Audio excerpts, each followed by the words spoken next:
स्वागत है एक बार पुनः आप सभी का। हम लोग अध्ययन कर रहे हैं एनसीईआरटी कक्षा 12 की बायोलॉजी की फर्स्ट यूनिट का थर्ड चैप्टर का थर्ड वीडियो लेकर मैं आपके सम्मुख प्रस्तुत हूँ। पिछले दो वीडियो में हमने ह्यूमन रिप्रोडक्शन के अंतर्गत मेल रिप्रोडक्टिव सिस्टम और फीमेल रिप्रोडक्टिव सिस्टम के बारे में चर्चा की थी, अध्ययन किया था। अब हम लोग बढ़ते हैं गैमेटोजेनेसिस की तरफ। गैमेटोजेनेसिस का मतलब है युग्मक निर्माण। जिन रिप्रोडक्टिव सिस्टम्स के बारे में हमने अध्ययन किया, मेल रिप्रोडक्टिव सिस्टम और फीमेल रिप्रोडक्टिव सिस्टम, उनमें अलग अलग गैमेट्स के निर्माण होंगे। गैमेट बनने की क्रिया को गैमेटोजेनेसिस कहेंगे। गैमेटोजेनेसिस तो दो प्रकार के गैमेट बनने हैं। जो मेल हैं उनके अंदर स्पर्म बनने हैं। स्पर्म बनने की क्रिया स्पर्मेटोजेनेसिस। मेल रिप्रोडक्टिव ऑर्गन में स्पर्म बनने की क्रिया को स्पर्मेटोजेनेसिस कहेंगे। अब मेल रिप्रोडक्टिव ऑर्गन कौन सा हुआ? टेस्टिस। तो टेस्टिस में स्पर्म बनने की क्रिया को स्पर्मेटोजेनेसिस कहते हैं। टेस्टिस में भी कहाँ होंगे? टेस्टिस में हमने देखा कि सेमिनिफेरस ट्यूब्यूल्स होती है, जिनको हिंदी में बोलते हैं शुक्रजनक नलिकाएं, उनके अंदर होता है। तो और इसकी यदि हम डेफिनेशन को और आगे बढ़ाना चाहें तो हम कहेंगे कि टेस्टिस की सेमिनिफेरस ट्यूब्यूल्स में स्पर्म बनने की क्रिया को स्पर्मेटोजेनेसिस कहते हैं। ठीक है, ये क्रिया लड़कों में यौवनारंभ प्रारंभ होने पर शुरू होती है। यौवनारंभ मतलब प्यूबर्टी। एक शब्द आएगा प्यूबर्टी।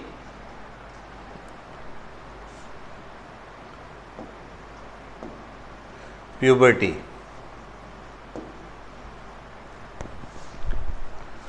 प्यूबर्टी हिंदी में कहते हैं यौवनारंभ, यौवन का आरंभ। ठीक है, लड़कों में प्यूबर्टी मानी जाती है 14 से 16 वर्ष की आयु।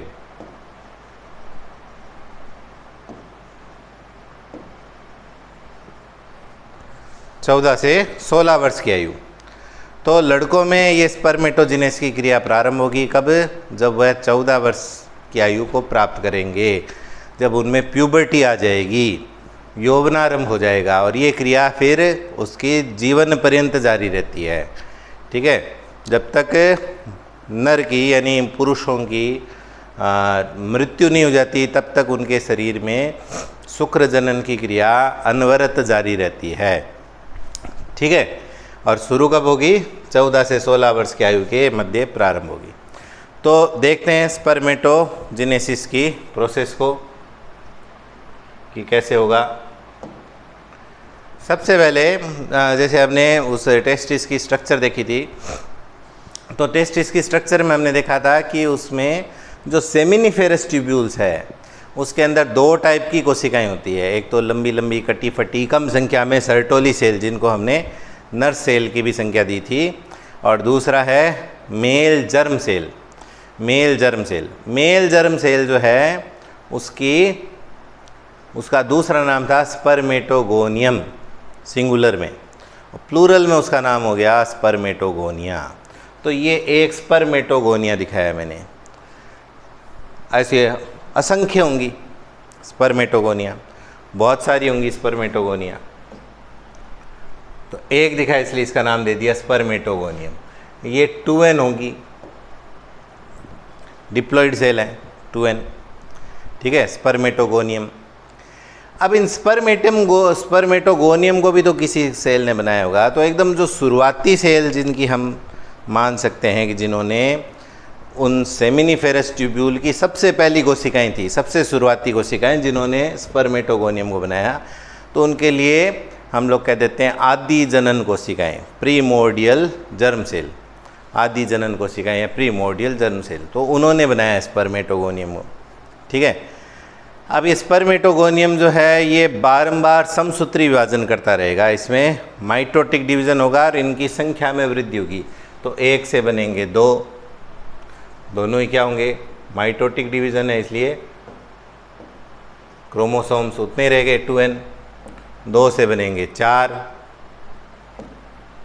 4 से बनेंगे 8, ऐसे असंख्य 8 से 16, 16 से 32, ऐसे बहुत सारी कोशिकाएं बनती जाएंगी। इन सब को हम लोग क्या कहेंगे, ये स्पर्मेटोगोनी है सब की सब। ठीक है, इस स्टेप में हम देख रहे हैं कि ये सिर्फ अपनी संख्या बढ़ा रहे हैं, इसलिए इस स्टेप को, इस फेज़ को, स्पर्मेटोजेनेसिस के इस प्रावस्था को, इस फेज़ को हम कहते हैं मल्टीप्लिकेशन फेज़। ये मल्टीप्लाई कर रहे हैं, 1 से 2 बन रहे हैं, 2 से 4 बन रहे हैं, 4 से 8 बनेंगे, ऐसे असंख्य स्पर्मेटोगोनिया बन जाती हैं सेमिनिफेरस ट्यूब्यूल्स में। इन स्पर्मेटोगोनिया को भी फिर हम लोग 2 प्रकार में बांट सकते हैं, type A and type B. Type A और टाइप बी। टाइप ए जो स्पर्मेटोगोनियम है, टाइप ए यानी ए प्रकार की और बी प्रकार की। टाइप ए जो स्पर्मेटोगोनियम है वो जीवन पर्यंत इसी मल्टीप्लिकेशन फेज़ में रहती है, यानी उनका काम है कि केवल अपनी संख्या बढ़ाते रहना, वो स्पर्म का निर्माण नहीं करेंगी, ये इसी साइकिल में रहती रहेंगी, अपने गुणा करती रहेंगी। ठीक है, सिर्फ सेल डिवीज़न करती रहेंगी और नई स्पर्मेटोगोनियम बनाती रहेंगी, वो हमेशा मल्टीप्लिकेशन फेज़ में रहेंगी। टाइप बी ही आगे जाकर स्पर्म का निर्माण करेंगी, तो ये अगले फेज़ में चली जाएगी। अगले फेज़ को हम लोग ग्रोथ फेज़ बोलते हैं। क्यों? क्योंकि ये अपने आकार में वृद्धि करती हैं, पोषक पदार्थों ग्रहण करके आकार में वृद्धि करती है। थोड़ा बड़ा दिखाया मैंने इसको, सिर्फ आकार में वृद्धि की है। देखो ये न्यूक्लियस जो ग्रीन कलर में दिखाया है, थोड़ा सा इसका साइज़ बड़ा है, और बाहर जो सेल दिखाया हमने वो भी थोड़ा सा बड़ा है। अब इसका नाम हम लोग कह देंगे प्राइमरी स्पर्मेटोसाइट। ठीक है, इसका नाम हो गया प्राइमरी स्पर्मेटोसाइट। इस फेज़ में स्पर्मेटोगोनियम की साइज़ में वृद्धि हुई है। इन्होंने न्यूट्रिशन को या न्यूट्रिएंट्स को इन्होंने स्टोरेज किया है, अपने आकार में वृद्धि की है, इसलिए इस प्रावस्था को, इस फेज़ को हम लोग कहते हैं ग्रोथ फेज़। ये ग्रोथ फेज़ हो गया। ठीक है, ग्रोथ फेज़, इसमें ग्रोथ हुई है, वृद्धि हुई है। अब नेक्स्ट स्टेप जो है वो सबसे इम्पॉर्टेंट है इसका, उसको हम कहते हैं मैच्योरेशन फेज़ या परिपक्वन प्रावस्था कहते हैं। और इस फेज़ में ही मियोटिक डिवीज़न होगा, यानी मियोसिस होगा। ठीक है, जब हम लोग इस यूनिट के पहले चैप्टर पर हम लोग डिस्कशन कर रहे थे और दूसरे चैप्टर पर भी हमने डिस्कशन किया, तो बहुत सारे वीडियोज़ में मैंने बार बार ये कहा था कि जंतुओं में, एनिमल्स में गैमिट जो है उसके फॉर्मेशन के दौरान मियोसिस होता है। गैमिट बनने के समय मियोसिस होता है, किन में? इन एनिमल्स। जबकि प्लांट्स में स्पोरोजिनेसिस के समय मियोसिस होता है। सभी जीवों में हम ये कह सकते हैं केवल एक बार ही, सिर्फ एक डिवीज़न ही ऐसा आता है जो मियोटिक होता है, अर्धसूत्री प्रकार का होता है, जो क्रोमोसोम्स के नंबर को हाफ कर देते हैं, एक सेट क्रोमोसोम का ही अपनी डॉटर सेल्स में पहुंचाते हैं। वैसे डिवीज़न को हम क्या कहते हैं? मियोसिस। और ये मियोसिस सिर्फ एक बार होता है। जंतुओं में गैमिटोजेनेसिस के समय, जब गैमिट फॉर्मेशन होंगे। प्लांट्स में स्पोरोजेनेसिस के समय, जब स्पोर का फॉर्मेशन होता है। ठीक है, तो हम लोग अब एनिमल पढ़ रहे हैं, एनिमल्स में पढ़ रहे हैं। ह्यूमन बीइंग में हम लोग रिप्रोडक्शन पढ़ रहे हैं, और ह्यूमन एक एनिमल है ही, हम लोग सभी जंतुओं में आते हैं। तो हमारे शरीर में अर्धसूत्री विभाजन या मियोसिस कहाँ होगा? गैमिटोजेनेसिस में। तो इस प्राइमरी स्पर्मेटोसाइट में होगा मियोसिस। और आप लोग मियोसिस के बारे में जानते हैं कि मियोसिस 2 चरणों में होता है। फर्स्ट स्टेप उसको हम कहते हैं अर्धसूत्री विभाजन फर्स्ट, है ना, मियोसिस फर्स्ट, और दूसरे को कहेंगे मियोसिस सेकंड। और मियोसिस फर्स्ट में नंबर ऑफ क्रोमोसोम्स हाफ हो जाते हैं, अब ये 2n की जगह यहाँ पे मैं लिख रहा हूँ n। 2n की जगह नाम लिख दिया मैंने n, और इनका साइज़ इससे आधा हो गया है। अब इसका नाम हो गया सेकेंडरी स्पर्मेटोसाइट। ये जो मियोसिस फर्स्ट के कारण से जो 2 सेल्स बनी हैं उनका नाम हो गया सेकेंडरी स्पर्मेटोसाइट। इससे ऊपर सब के सब क्या है, 2n है, डिप्लॉयड है, ये हैप्लॉयड हो गए। ये हम कह सकते हैं मियोसिस फर्स्ट। फिर मियोसिस सेकेंड जो है वो एक प्रकार का माइटोटिक डिवीज़न की भांति ही होता है।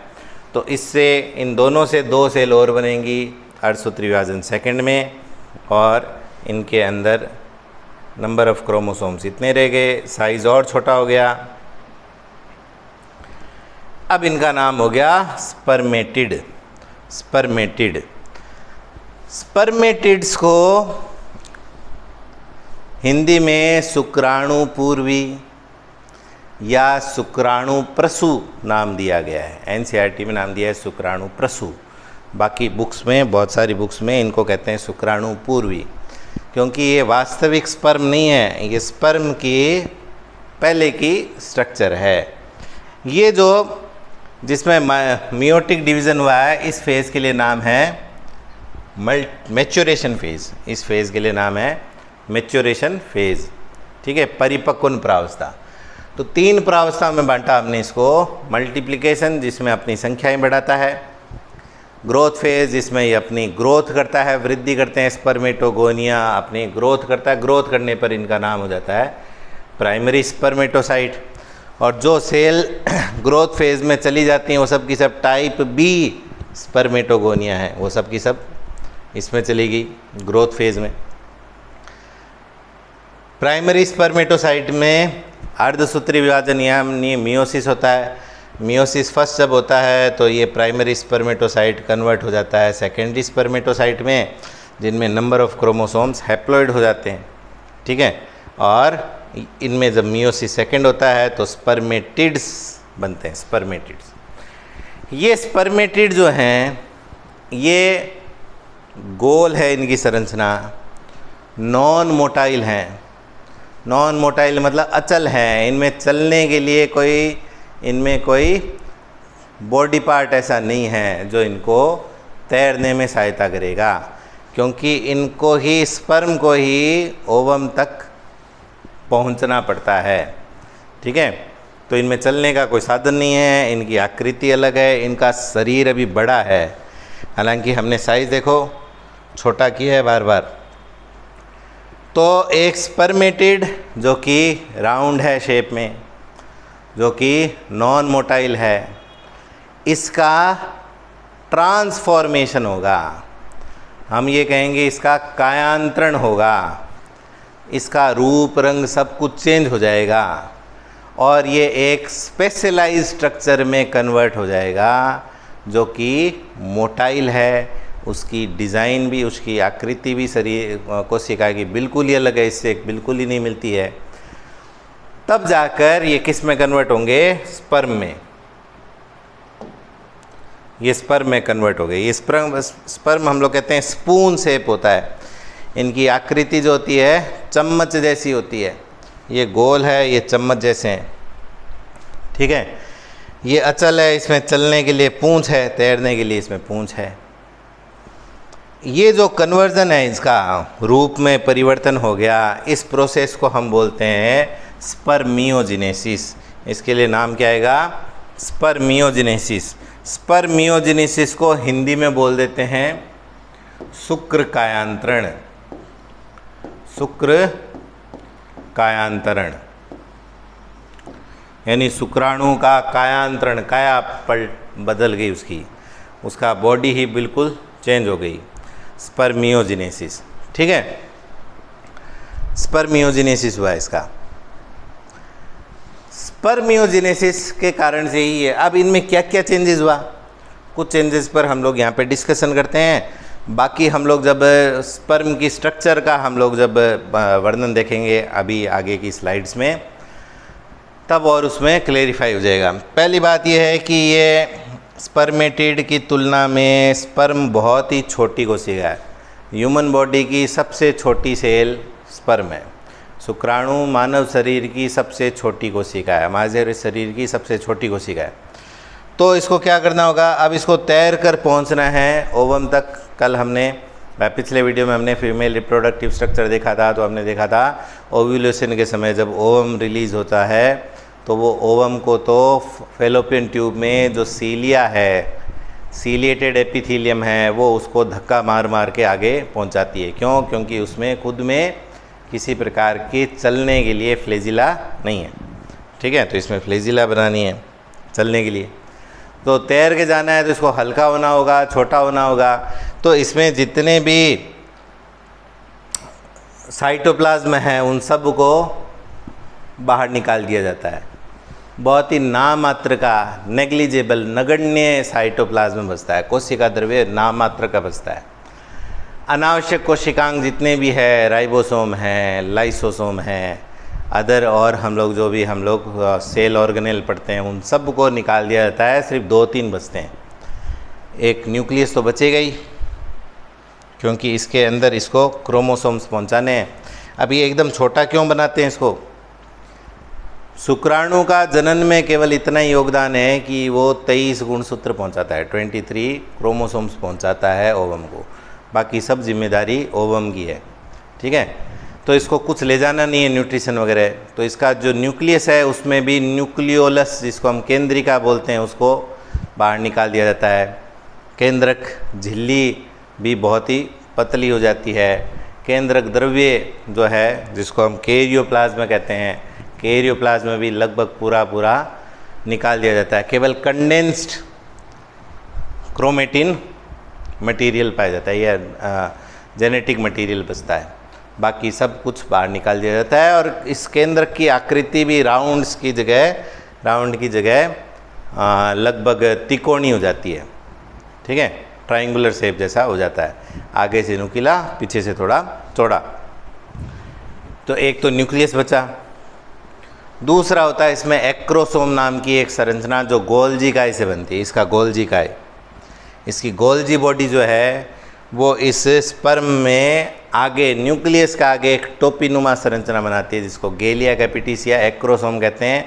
एक्रोसोम में ऐसे एंजाइम्स होते हैं जो ओवम की के चारों ओर जो प्रोटेक्टिव लेयर्स पाई जाती है उसको ये गलाने का काम करेगा, ताकि शुक्राणु ओवम के अंदर घुस सके, अंदर घुस सके। ठीक है, वो एक्रोसोम कौन बनाएगा? स्पर्मेटिड का गोल्जी बॉडीज। फिर एक सेंट्रियोल जो सेंट्रोसोम जो होता है उसमें 2 सेंट्रियोल होते हैं। दोनों सेंट्रियोल यहाँ पे बचे हुए रहेंगे। इसके माइटोकॉन्ड्रियाज इसमें रहेंगे, कि माइटोकॉन्ड्रिया का काम ही पावर हाउस का कार्य करेगा इसको, ताकि इसको एनर्जी मिलती रहे। ये पूरी प्रोसेस हमने इसमें देखी है। इसको स्पर्मियोजेनेसिस कहते हैं। एनसीईआरटी में इसका बहुत ज़्यादा डिटेल स्टडी नहीं है। राजस्थान बोर्ड में स्पर्मियोजेनेसिस का लंबा चौड़ा एक पोर्शन था, वो कुछ नहीं है। तो अपने ये ध्यान रखना है कि जो गोल, अचल, round shape, non motile spermatid है, उसका एक स्पेशलाइज्ड स्ट्रक्चर, स्पर्म में जो कन्वर्जन है उसके लिए नाम क्या है? स्पर्मियोजेनेसिस या शुक्र कायांतरण। ठीक है, अब आगे देखते हैं। ये जो पूरी प्रोसेस है इस पर हार्मोनल कंट्रोल है, हार्मोनल रेगुलेशन ऑफ स्पर्मेटोजेनेसिस। ये जितने भी परिवर्तन हो रहे हैं, ये पूरा जो शुक्राणु बनने की क्रिया जो स्पर्मेटोजेनेसिस, इसमें 74 दिन का समय लगता है। स्पर्मेटोजेनेसिस को पूर्ण होने में 74 डेज एवरेज लगते हैं। ठीक है, इस पर हार्मोनल कंट्रोल है, जिसके बारे में हमने थोड़ा बहुत 11th क्लास में एनसीईआरटी की लास्ट चैप्टर जिसको एंडोक्राइनोलॉजी का था उसमें भी आपने पढ़ा होगा। तो वो हम लोग देखते हैं कैसे हार्मोन इस पूरी प्रोसेस को कंट्रोल करते हैं। ये एक डायग्राम के द्वारा हम लोग देखते हैं। हमें पता है कि पिट्यूटरी ग्लैंड जो है, जिसको हम मास्टर ग्लैंड कहते हैं, और master of the master gland कौन है? हाइपोथैलेमस है, हाइपोथैलेमस। तो सबसे पहले हाइपोथैलेमस एक हार्मोन रिलीज़ करता है जिसका नाम शॉर्टकट में GnRH। GnRH का फुल फॉर्म है gonadotropin releasing hormone. Gonadotropin releasing hormone. Gonadotropin में हम देखते हैं गोनेड प्लस ट्रोपिन। गोनेड मतलब होता है जननांग, और ट्रोपिन मतलब उसको एक्टिवेट करने वाला, उसको एक्साइट करने वाला, उसको सक्रिय करने वाला। ठीक है, तो गोनेडोट्रोपिन रिलीजिंग हार्मोन। ये गोनेडोट्रोपिन रिलीज़ कौन करते हैं? एंटीरियर पिट्यूटरी ग्लैंड, पीयूष ग्रंथि जिसको हम बोलते हैं। उसके दो मेजर लोब्स होते हैं, दो भागों में हम लोग उसको डिवाइड करते हैं। एंटीरियर पिट्यूटरी जिसको एडिनोहाइपोफाइसिस बोलते हैं, और पोस्टीरियर पिट्यूटरी ग्लैंड जिसको हम न्यूरोहाइपोफाइसिस बोलते हैं। तो ये एडिनोहाइपोफाइसिस में जब हाइपोथैलेमस का GnRH आता है तो ये एडिनोहाइपोफाइसिस गोनेडोट्रोपिन रिलीज करता है, गोनेडोट्रोपिन्स।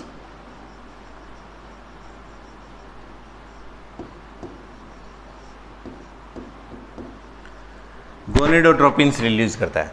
गोनेडोट्रोपिन दो हैं, FSH और LH। गोनेडोट्रोपिन्स दो टाइप के हैं, FSH और LH। LH का पूरा नाम ल्यूटिनाइजिंग हार्मोन, और FSH का फुल फॉर्म है फॉलिकल स्टिमुलेटिंग हार्मोन, है ना। ये प्लस प्लस मतलब इनकी मात्रा बढ़ जाती है। जब GnRH हाइपोथैलेमस से एंटीरियर पिट्यूटरी ग्लैंड पर आता है तो ये पिट्यूटरी ग्लैंड किनको रिलीज़ करता है? LH और FSH को। LH के लिए मेल रिप्रोडक्टिव स्ट्रक्चर में हम लोग ICSH भी बोल सकते हैं, इसको हम लोग ICSH भी बोल सकते हैं, इंटरस्टिशियल सेल स्टिमुलेटिंग हार्मोन। क्यों? क्योंकि ये इंटरस्टिशियल सेल्स को पर काम करती है। हिंदी में अंतराली कोशिका, अंग्रेजी में इंटरस्टिशियल सेल। इसका दूसरा नाम क्या था? लीडिक सेल। तो LH का असर होता है लीडिक सेल पर, और FSH का असर होता है सर्टोली सेल्स पे। सर्टोली सेल्स किस में? सेमिनिफेरस ट्यूब्यूल्स के अंदर है, और ये लीडिक सेल्स कहाँ है? सेमिनिफेरस ट्यूब्यूल्स के बाहर है लीडिक सेल्स। लीडिक सेल्स ICSH या LH बोलते हैं। LH के प्रभाव से लीडिक सेल्स सिक्रेट करते हैं एंड्रोजन्स को सिक्रेट करते हैं। और एंड्रोजन में भी प्रमुख एंड्रोजन कौन? टेस्टोस्टेरोन। प्रमुख एंड्रोजन कौन? टेस्टोस्टेरोन का सिक्रेशन कौन करेगा? लीडिक सेल करेंगे। अंतराली कोशिकाएं स्रावित करेंगी किसको? एंड्रोजन्स में मेन एंड्रोजन कौन है? टेस्टोस्टेरोन। ये एंड्रोजन जो है वो एक्टिवेट करेगा किसको? सेमिनिफेरस ट्यूब्यूल के अंदर, कि वो स्पर्मेटोजेनेसिस को फैसिलिटेट करे मतलब प्रेरित करे। शुक्र जनन को प्रेरित करेगा टेस्टोस्टेरोन, और साथ में लड़कों में सेकेंडरी सेक्सुअल कैरेक्टर्स को डेवलप करने में मदद करेगा। सेकेंडरी सेक्सुअल कैरेक्टर्स, द्वितीयक लैंगिक लक्षण मतलब आवाज़ भारी होना, दाढ़ी मूछें आना, ठीक है, जो पेक्टोरल पोर्शन है शरीर का वो ज़्यादा चौड़ा होना, ये सब चीज़ें, शरीर पर बालों की अधिकता होना, ये सब चीज़ें सेकेंडरी कैरेक्टर्स है टेस्टोस्टेरोन। और सर्टोली सेल्स इनहिबिन सिक्रेट करती है। ये इनहिबिन भी जो है दोनों ही ये भी स्पर्मेटोजेनेसिस को प्रेरित करता है, स्पर्मेटोजेनेसिस की क्रिया में सहायता करता है। ठीक है, अब ये दोनों क्या करते हैं? इन दोनों की जब मात्रा बढ़ जाती है, एक निश्चित लेवल से ब्लड में से ज़्यादा हो जाती है, तो इसका नेगेटिव असर होता है हाइपोथैलेमस और एंटीरियर पिट्यूटरी पर। नेगेटिव फीडबैक होता है। नेगेटिव फीडबैक आप वो फिजिक्स में हम देखें तो व्युत्क्रमानुपाती वाला संबंध, ठीक है। यदि ये बढ़ जाता है तो ये घट जाएंगे। इसका बढ़ावा मात्रा किसकी? टेस्टोस्टेरोन और इनहिबिन की बढ़ी हुई मात्रा ब्लड में, जब वो ब्लड पूरे शरीर में सर्कुलेट होकर हाइपोथैलेमस तक पहुंचता है, तो हाइपोथैलेमस उस बढ़े हुए टेस्टोस्टेरोन यानी एंड्रोजन और इनहिबिन के कारण से किसको कम कर देगा? GnRH कम कर देगा। ये GnRH कम कर देगा तो एंटीरियर पिट्यूटरी भी किसको कम कर देगा? LH और FSH को रिड्यूस कर देगा, कम कर देगा। LH और FSH रिड्यूस हो जाएंगे तो टेस्टिस पर लीडिक सेल और सर्टोली सेल इनको कम रिलीज़ करेंगे, ये कम बनाएंगे। ये कम बनाएंगे तो ज़रूरत से जब ज़्यादा कम हो जाती है, बॉडी में मान लेते हैं ब्लड में इतना चाहिए इनका लेवल एंड्रोजन का, ठीक है, इतनी लेवल सफिशिएंट है। इससे ज़्यादा हो गए तो ये नेगेटिव असर होगा और ये हाइपोथैलेमस GnRH कम कर देगा और पीयूष ग्रंथि भी किसको कम कर देगी, LH और FSH को कम कर देगी। और ये फिर से क्या हो जाएंगे, घटकर बराबर आ जाएंगे। ज़्यादा घट गए तो फिर से नकारात्मक असर, उल्टा असर, नेगेटिव फीडबैक मतलब उल्टा असर। कम हो गए ये कम हो गए तो इनको बढ़ा देंगे, ये ज़रूरत से ज़्यादा हो गए तो इनको घटा देंगे, खुद ज़्यादा तो इनको कम, खुद कम हो गए तो इनको ज़्यादा, उसको बोलते हैं नेगेटिव फीडबैक। पॉजिटिव फीडबैक भी आता है कभी कभी। पॉजिटिव फीडबैक का मतलब हो गया एक बढ़ने से दूसरा ही बढ़े, ठीक है, एक बढ़ रहा है तो उसके कारण से दूसरा भी बढ़ता रहेगा हार्मोन, तो वो पॉजिटिव फीडबैक है। लेकिन इसमें उल्टा है, एंड्रोजन बढ़ गए तो GnRH और ये गोनेडोट्रोपिन्स घट जाएंगे, एंड्रोजन्स घट गए तो इनकी मात्रा बढ़ेगी, तब ये माइनस प्लस ऐसा दिखाया गया। इधर लिखा है testis hormone effects, testosterone inhibit the secretion of GnRH by the hypothalamus and LH and FSH by the pituitary. Negative feedback का यहाँ पे लिखा है, ठीक है। तो ये हार्मोनल रेगुलेशन ऑन स्पर्मेटोजेनेसिस है। अब हम स्पर्म की स्ट्रक्चर पर आते हैं, शुक्राणु की संरचना पर आते हैं। सर ये शुक्राणु की संरचना है, स्ट्रक्चर ऑफ स्पर्म। तो स्पर्म हमने जैसे आपको बताया कि सबसे छोटी कोशिका है मानव शरीर की, सेल है, इसलिए सेल के सबसे बाहर क्या होती है, प्लाज्मा मेम्ब्रेन या सेल मेम्ब्रेन, सबसे आउटर मोस्ट लेयर, ठीक है, सबसे बाहरी परत कौन सी, प्लाज्मा मेम्ब्रेन। इसको 3 भागों में हमने डिवाइड किया है, हेड, नेक और ये पहला, ये दूसरा और तीसरा टेल। 3 भागों में इसको डिवाइड करें हम लोग, ठीक है। तो पहले हम लोग इस हेड पर डिस्कशन करते हैं। हेड में सिर्फ 2 स्ट्रक्चर है, 2 ही संरचना, एक एक्रोसोम और एक न्यूक्लियस। एक्रोसोम सबसे ऊपर एक्रोसोम है, एक्रोसोम को गेलिया कैपिटिस भी बोलते हैं, गेलिया कैपिटिस भी बोलते हैं, गेलिया कैपिटिस। इस एक्रोसोम का निर्माण हुआ, ये स्पर्म बना किससे है, स्पर्मेटिड से स्पर्म बना है, स्पर्मेटिड ने स्पर्म बनाया है ना, स्पर्मियोजेनेसिस हम लोग डिस्कशन कर रहे थे उसमें। तो स्पर्मेटिड की गोल्जी बॉडी एक्रोसोम बनाती है, किससे बना ये,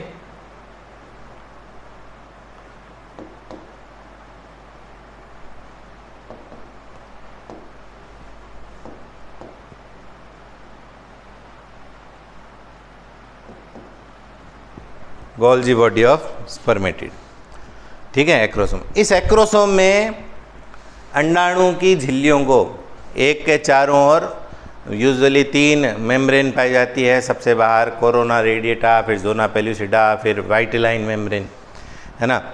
इन झिल्लियों को गलाने के लिए इसमें एंजाइम्स होते हैं। जो प्रमुख एंजाइम इसमें है वो मुख्य रूप से एक्रोसिन, एक्रोसोमिन और हाइलुरोनिडेज। एक्रोसिन नाम भी इसका एक्रोसोम है, एक्रोसिन, एक्रोसोमिन, हाइलुरोनिडेज।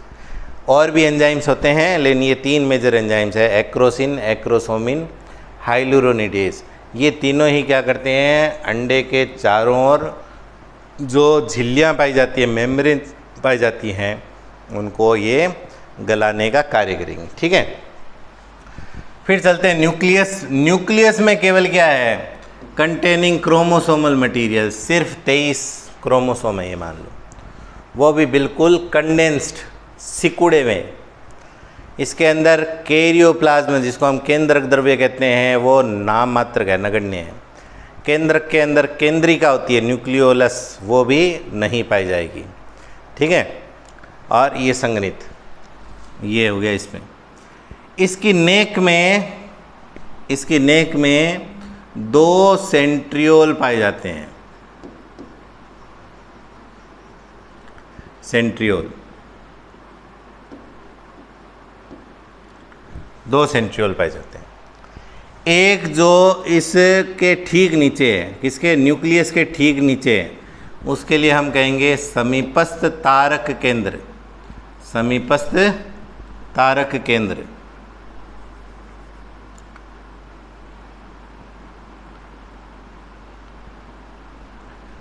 समीपस्थ तारक केंद्र, ये सेंट्रियोल मतलब तारक केंद्र है, ठीक है। तो पास वाला जो है उसको बोलते हैं समीपस्थ, अंग्रेजी में वर्ड आता है प्रोक्सिमल, प्रोक्सिमल सेंट्रियोल, ठीक है। और दूसरा इसके ठीक पीछे होता है, दोनों पास पास, ये इधर दोनों पास पास है। दूसरे को हिंदी में कहेंगे दूरस्थ, अंग्रेजी में कहेंगे डिस्टल, डिस्टल। प्रोक्सिमल मतलब पास वाला, समीपस्थ, डिस्टल मतलब दूर वाला, दूरस्थ। दोनों सेंट्रियोल कहाँ स्थित है, इस नेक में।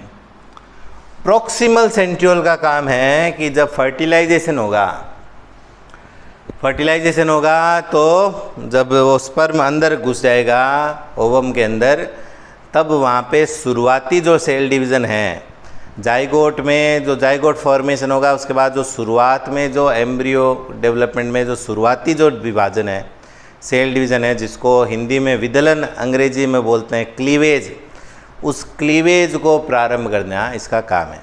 अंग्रेजी में क्लीवेज बोलते हैं, ठीक है। जो जाइगोट में जो शुरुआती जो डिविजन्स होते हैं, सेल डिवीज़न, उनको बोलते हैं क्लीवेज, हिंदी में बोलते हैं विदलन।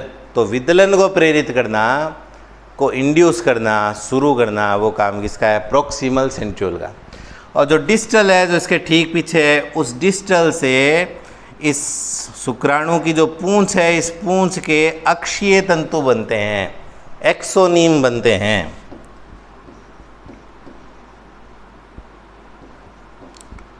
इनको हम एक्सियल फाइबर्स भी बोल सकते हैं।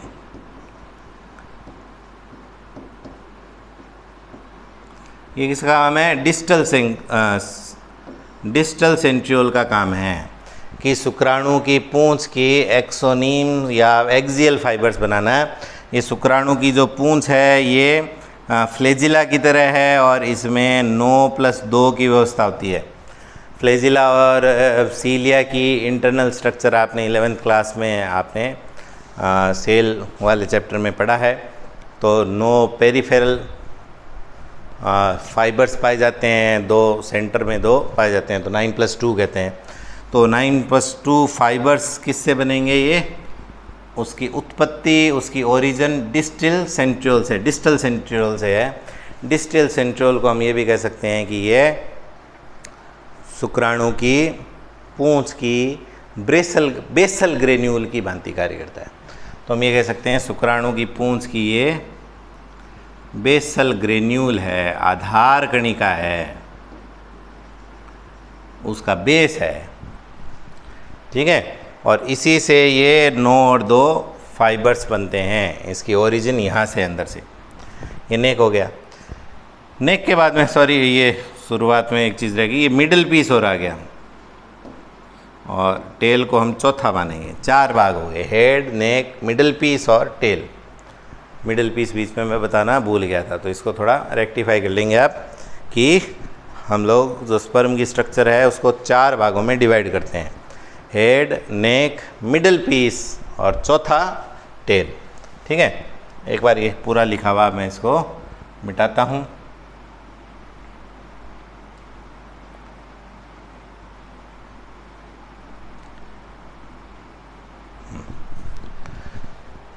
ये 1 नंबर, ये 2, मिडल पीस 3, 4। तो हेड में सिर्फ 2 ही थे, प्लाज्मा, उसमें एक्रोसोम जो कि गोल्जी बॉडी से बनी थी और न्यूक्लियस।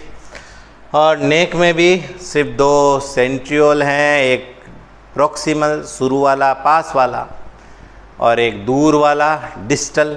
प्रोक्सिमल सेंट्रियोल फर्टिलाइजेशन के बाद जो इनिशियल, जो शुरुआती सेल डिविजन्स होते हैं उनको इनिशिएट करने का काम करेगा, शुरू करने का काम करेगा।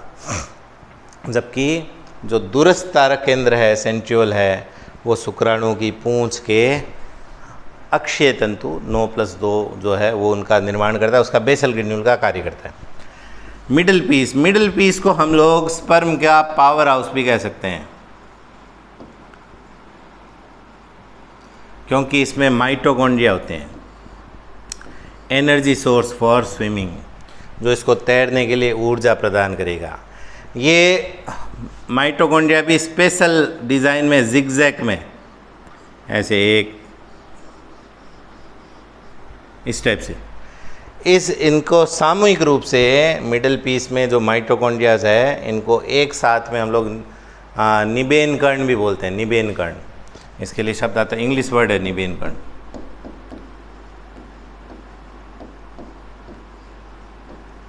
निबेन कर्ण, ठीक है, इन सब को एक साथ में सामूहिक रूप से निबेन कर्ण कहते हैं। यही एनर्जी इसको देगा तैरने के लिए, ठीक है। लास्ट में इसके मिडिल पीस के लास्ट में एक और सेंट्रियोल होता है जिसको रिंग सेंट्रियोल बोलते हैं, रिंग सेंट्रियोल कहते हैं, जो कि मिडिल पीस के माइटोकॉन्ड्रियाज को टेल के अंदर जाने से रोकते हैं। इसको बोलते हैं रिंग सेंट्रियोल।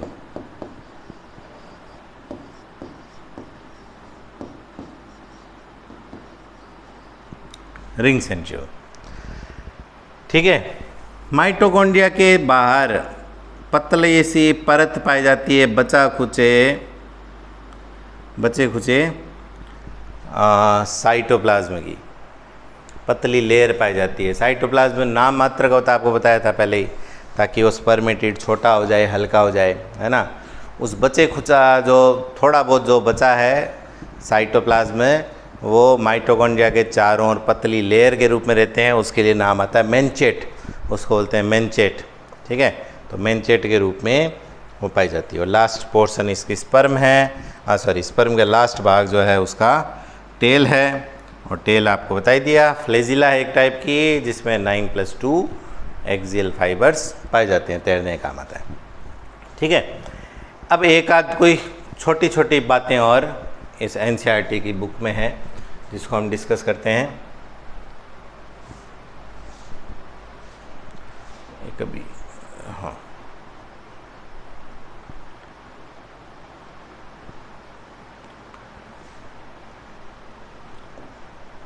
एक वर्ड आएगा स्पर्मिएशन।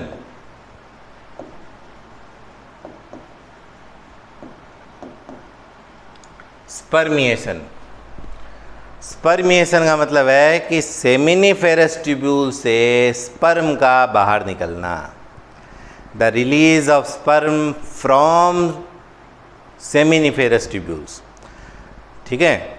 सेमिनिफेरस ट्यूब्यूल्स के अंदर स्पर्म बनते हैं और सेमिनिफेरस ट्यूब्यूल्स का उससे बाहर आना, किससे, स्पर्म का सेमिनिफेरस ट्यूब्यूल से बाहर आना, बाहर आके किस में जाएंगे, वो रेटेटेस्टिस में जाएंगे, रेटेटेस्टिस से वो वासा इफेरेंसिया में जाएंगे, वहाँ से एपिडिडाइमिस में जाएंगे। यानी एक प्रकार से वो जब जहाँ उनका ओरिजिनेट हुआ है, जहाँ से वो बने हैं सेमिनिफेरस ट्यूब्यूल्स, वहाँ से उनका बाहर रिलीज़ होना वो कहलाता है स्पर्मिएशन। स्पर्मिएशन, ठीक है। एक शब्द आता है इंसेमिनेशन।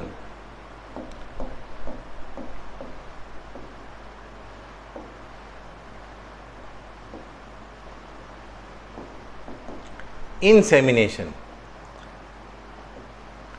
इंसेमिनेशन को हिंदी में बोलते हैं वीर्य सेचन,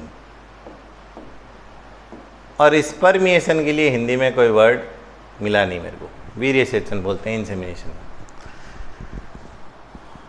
जो सीमेन है, अब देखो एक शुरू में भी हम लोग डिस्कस कर रहे थे एक वीडियो में कि स्पर्म तो बने स्पर्मेटोजेनेसिस के फलस्वरूप किसमें, सेमिनिफेरस ट्यूब्यूल से।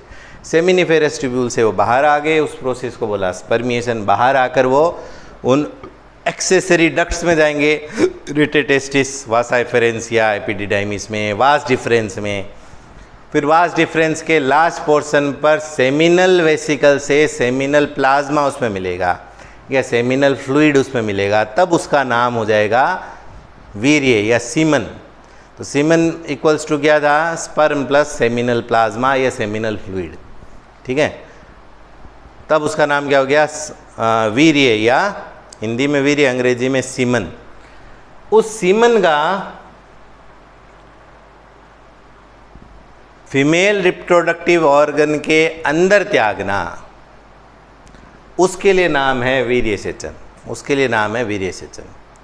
ठीक है, तो the release of semen outside the body of male, नर के शरीर से बाहर निकल जाना वीर्य का, सीमन का, उसके लिए नाम है इंसेमिनेशन।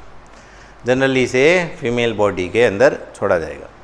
ठीक है, आर्टिफिशियल इंसेमिनेशन हम लोग पढ़ेंगे जब हम लोग पशुओं में, जंतुओं में नस्ल सुधार के बारे में पढ़ेंगे, एनिमल ब्रीडिंग वाला पढ़ेंगे तब, तो उसमें भी करते हैं ये आर्टिफिशियल इंसेमिनेशन करते हैं, तो वहाँ पे भी शब्द आएगा।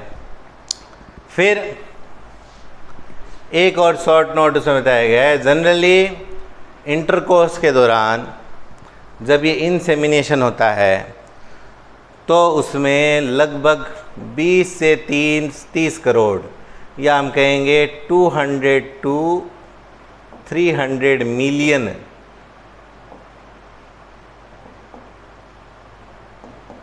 मिलियन स्पर्म इजैकुलेट होते हैं, त्यागे जाते हैं।